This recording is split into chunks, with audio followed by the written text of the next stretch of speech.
Alright, what's going on, Giants fans? Week 2 offensive line report. Excited to do this one because I think the offensive line played just well. I thought the idea that Jones didn't have any time, Jones had time. The receivers on the other end didn't have a lot of separation, but they had time, partly to do because the Bears didn't blitz or show anything crazy. I think the offensive line kind of flipped a little bit, where Andrew Thomas was the one who struggled the most. I have some fired Nick Gates takes. It's going to be more film oriented than me talking this week. But nonetheless, I felt good about the offensive line. I do bad mistakes. I mark down every bad mistake along with other things, but I tally bad mistakes. And last week I had 27. This week, 10. 10.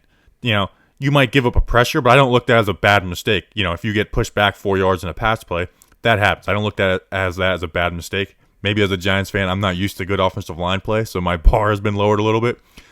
But nonetheless, and Dion Lewis kind of screwed him out of a few things, and you'll see that on this video. But I want to do a few little clips on just the line as a whole. I want to start out with some things just as a whole that I really like. Now, this the second to last run you'll see from Saquon in 2020, but they run a power O.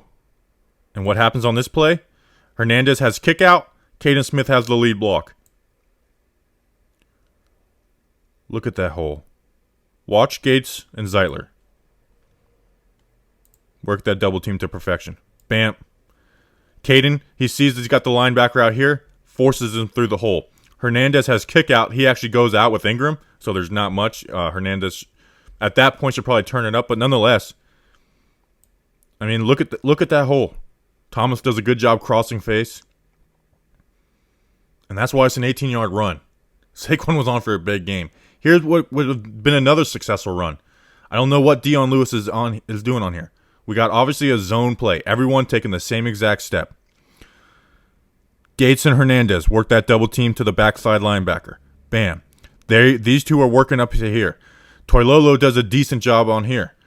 Thomas doesn't cross face as much as you would like, but there is a hole right there. He has a one-on-one with the safety. That's the way run plays are designed to go. You have a one-on-one with the safety every time. But for some reason, Lewis just doesn't trust it, and he cuts it back. I mean, yeah, Thomas needs to do a better job crossing face. But 50 is there anyways, so I don't know why he didn't just hit that hole. And then this was a sack. It's pretty simple. This needs to be called out. I don't know who it's called out on, but it's essentially 1, 2, 3, 4, 5. You have 5 on 6. Khalil Mack is a free rusher. I don't know if that's on Gates or Jones, or if Jones needs to hit the check down, but it's 5 versus 6. So you can't be mad at the offensive line for that play. All right, so we'll get in the individual play. Disclaimer, we're going to double up on some clips. I wanted to give each guy focus, but there's some things on certain plays where it's like, hey, I need to take this from Hernandez was good, but it was bad on Fleming. So last week I did from best to worst. I think I'm just going to do it as importance because Andrew Thomas, I'm gonna hit off with him number one probably every week. Not as good of a game against Pittsburgh. Obviously, the sack early on got beat inside on a few plays. I actually thought out of the 5, he had the worst performance. Let's check it out. We'll start with the really bad, and that's the sack. It's as simple as this. He misses his punch. They come wide. That's something he needs to get better at, is having his hands in closer together. Comes wide, leans. Glenn eats his lunch. Jones has Shepard here. I know this guy is darting down, but nonetheless, Thomas has to get a better punch on that. Next play. This was the one we showed earlier where Dion Lewis doesn't hit the hole.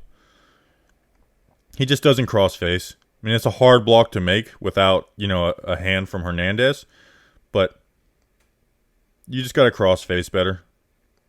Lewis hits the hole. We're not talking about that play, though. This is something he's good at. He just got beat on. He got beat inside. He got beat by an inside move. Well, I'll show you. This is where he was his best. This is how he shut down K'Lavon Chasen against LSU. Is because he's able to, he can handle the speed, but also can beat you or can recover back inside. He's got his feet together, doesn't stay square, and it's a bad play.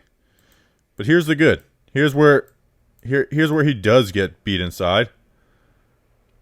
And with former left tackles, I won't name them, they are here. The defensive end is coming here. Once they have this right here, the defensive end's coming in here. But Thomas just rides him. And so that may be a pressure on the book, but that's a good play to me. That's recovering. You ride that guy. You wash him.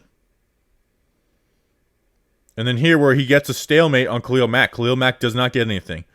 And you don't let him redirect. Khalil Mack wants to redirect. Bury him.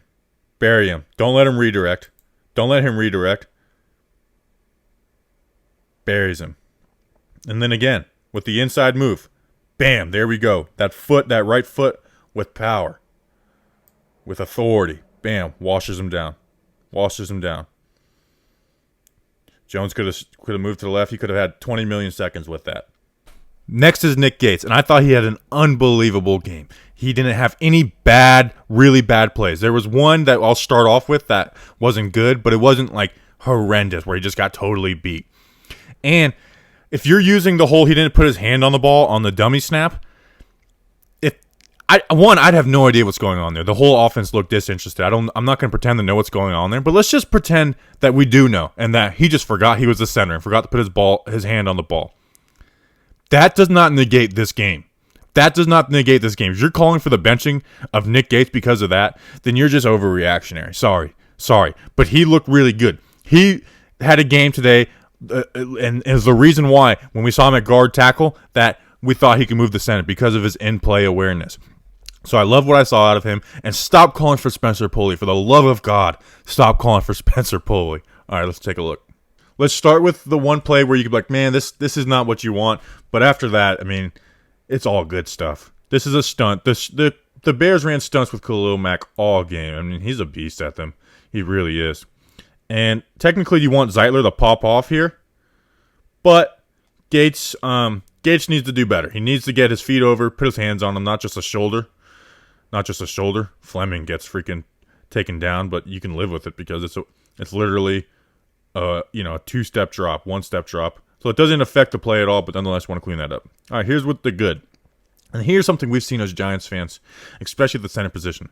When they do get slightly beat, it's the play's over. Watch with Gates. Nice little move by 90. He gets beat. Most offensive linemen are riding that into Jones. Bam. Gates buries him. Just buries the dude. We need that kind of nasty streak from the center position. And then with stunts. So you got him and Zeitler going to work on the stunt. Gates forces Zeitler off of this. He doesn't try and put a hand on him. He forces Zeitler off. He bangs Zeitler off of this play. And then gets in the guy. And then on this play, where the Daniel Jones does the flip, looking for work. Find work. Mack has been stunting all game. We've talked about it. Finds him. Jones steps up. Bam. Jones flips it. Bam. And in the run game, he wasn't an earth mover. But he did his job every play. Wasn't an earth mover. But on this one, he does get some movement. I mean, look at this. This is a duo play. So this gap is supposed to be open. But just moves the guy.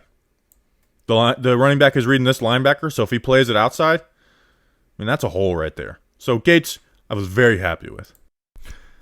Next, we've got Hernandez, who didn't play amazingly, but had some good stuff. Did give up a sack. I don't think he gave up a sack all last year, even though it wasn't a great year for him. But did give up a sack on this on a stunt that him and Gates worked. So some good, some bad from Hernandez. I'll start with a couple bad plays by Hernandez, and then we'll build him back up. That's how we do. We tear him down, build him back up. This one is just a stunt that he just doesn't get over on. I mean, he does, but see, they stunt right here. Like Gates earlier, you got to bang him off of there. You got to force your way onto that guy, which he kind of does. And Gates does a good job, but he just gets beat inside. It's as simple as that. The defensive lineman makes a good play. He gets beat inside. the second bad I want to highlight, it's not like putrid, but it's more of like a just go. This is where he's pulling as the lead blocker. And watch, Lewis puts his hand on him. It's like, dude, just go. Go. He's reading too much. He's reading 58 too much. He just needs to hit this and go, go, go. I mean, it still ends up being a 6-yard gain because of how well it's blocked everywhere else. But just go. Just go.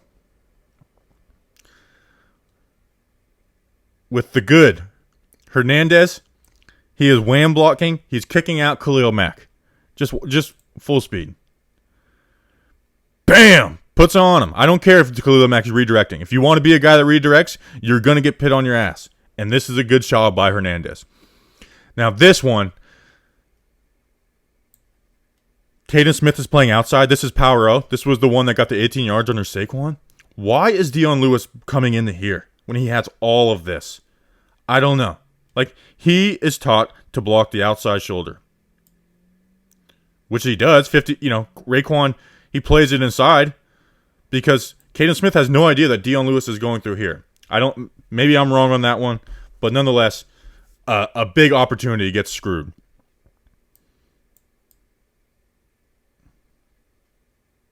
Here, this play ends up being a sack. This is bad on Cam Fleming.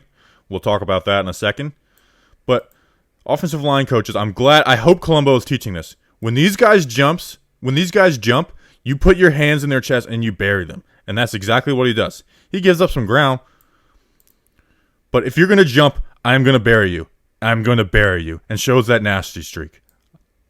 I can live with pressure if you're going to bury a dude when he jumps. I can live with that. Here, just stays locked on a guy. Play action. Jones is stepping up. He has no worry. Hernandez is not letting go.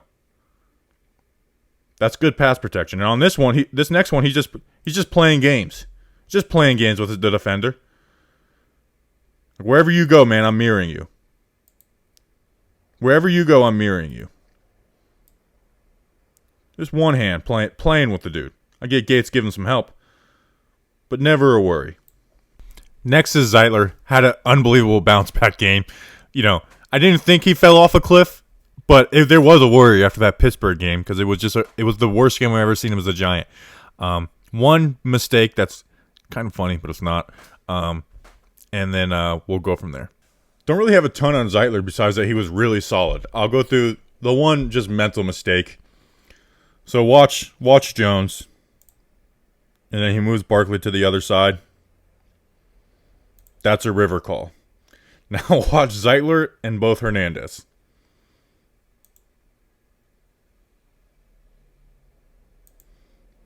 I mean, come on. Zeitler didn't get the river call, which is to basically switch sides. That's just a mental mistake. I don't expect that out of him. It actually ends up being a good play because it was blocked so well, and I'm not going to show the end of that. I'm just not ready to revisit that. But that's just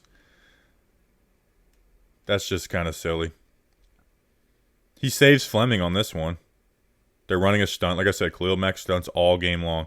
And then realizes Fleming needs to get over. Lets him get over. And then him and Gates work on Mack. Bam him. You obviously want him to get a little over more. But he was also helping Fleming. Nonetheless, a completed pass. And then this is just... that's beautiful. Guy... 96 is trying something. He's not letting it happen. Puts his hands on him. Pushes him right to Fleming. Perfectly runs that stunt. And then pops back over and has a stalemate at basically the line of scrimmage here too. So good stuff from Zeitz.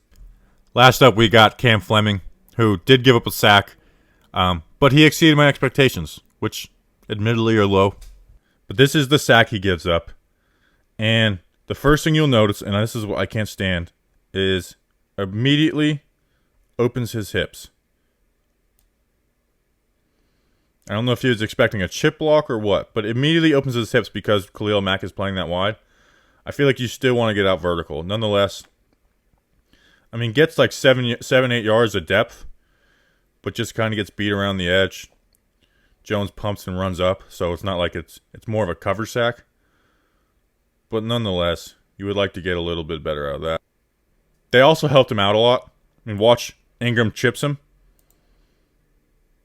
Chip smack. And then Cam Fleming's just waiting. Buries him. That's what I like. Waiting, patient. Buries him. Love it. Maybe not buried. Maybe that was a little of an over-exaggeration. This was on the Andrew Thomas sack, but just him and Zeitler working a stunt really well together. You probably want him to take that left foot and power down, but nonetheless, it's results. Washes, then comes back. Not super pretty, but does it. He does it. This was probably the best play by Fleming. This outside zone. He just washes the dude. Just washes him. Just pushing him out. Again, I've shown this play maybe 19 times. Why doesn't Lewis hit that hole? I don't know. All right, thanks for watching. Let me know what you think. Subscribe. Check out our podcast. It's called Talkin Giants. It's on YouTube. It's on Apple, Spotify, all that. It's the best Giants podcast. And if you think one's better, tell their host to contact me, and I'll tell them to their face that we're better. Appreciate you guys. Let's go, Big Blue.